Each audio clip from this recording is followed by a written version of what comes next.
Hello and welcome to another episode of Did Y'all See? We're going to start it off on a somber note and then hopefully work our way to the light.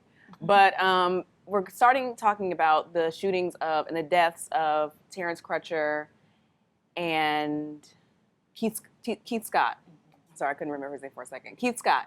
So, you know, I feel like all summer 16 has been this over and over and over and over again. And you might get a lull for a couple of weeks and then it's back in your face again. Yeah. So at this point, how do you guys interpret these types of events? Like when you see a hashtag, what's your first immediate reaction? Like, do you want to know the full story? Do you want to see the video? Do you want to avoid it?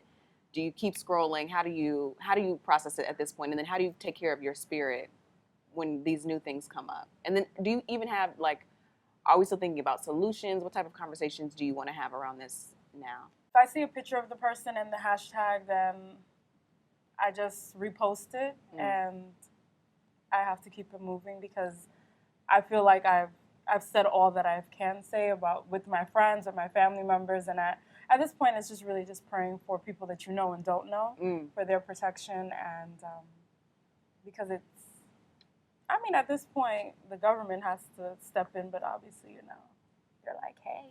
Right, literally. So the past few stories, I honestly haven't even gotten a whole lot of details. I just kind of skimmed through it again because I definitely didn't want to watch the video, you know, for Terrence. I feel like the last video I watched was maybe Sam DeBose. You know, I mean, it's I'm glad that the videos come out, but it's like nobody wants to watch death. You know, it's different watching it on a TV show or whatever, and then you see, you know, these people really were murdered, you know, and things like that. I think it is good for the people who still think that these are isolated incidents. Right. You know, they need to see kind of the gruesome side of it, but for me, it's honestly too much. Like, there's nothing we can do to stop this, you know, at this point.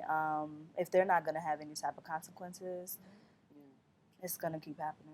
I just try to, like, maintain my own sense of, like, sanity in the best way that I can. Even when, like, my fiance plays, like, whatever CNN, like, protest they were doing last night, I was like, I'm gonna go in the room and blow dry my hair. And, you know, I'm just trying to, like, you know, get away from it because I just, every time you turn around working in media, it's like, it's always, you can't even choose how to deal with it and if you want to face it or not. So it's just sad. And I feel terrible about that because, but it's just like, I don't know what to do. Like, if they don't care, if white folks don't care and won't step up and do anything, like, especially knowing that you want to be angry about people not standing up for the national anthem, but you don't use that same rage to help us when we're being run down. It's like, I'm just so fucking sick and tired of everybody. I don't I don't know how to be bothered when I don't want to be. Right, exactly.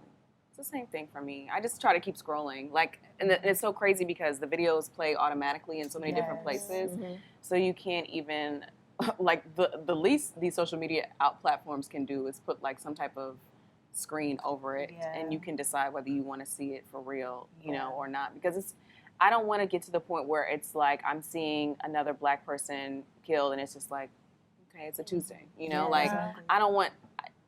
The society already devalues our lives, and so I don't want to get to that point either where it's just become commonplace.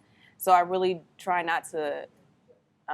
I see the hashtags and I just, like, really try not to even get, I don't even want the details immediately. It's just too much. If this were happening to white people, something would have been done a long time ago. Please, after the first one. Yeah, a long time ago. Because, I mean, it needs to happen from a federal level. Like, every time you kill someone, you should have to stand trial regardless. Like, it should be and it shouldn't be from the police department deciding whether or not you're going to stand trial. It should be, like, a jury of, you know, people from the community. Exactly. And you need to stand trial every single time an innocent, unarmed person loses their life, period.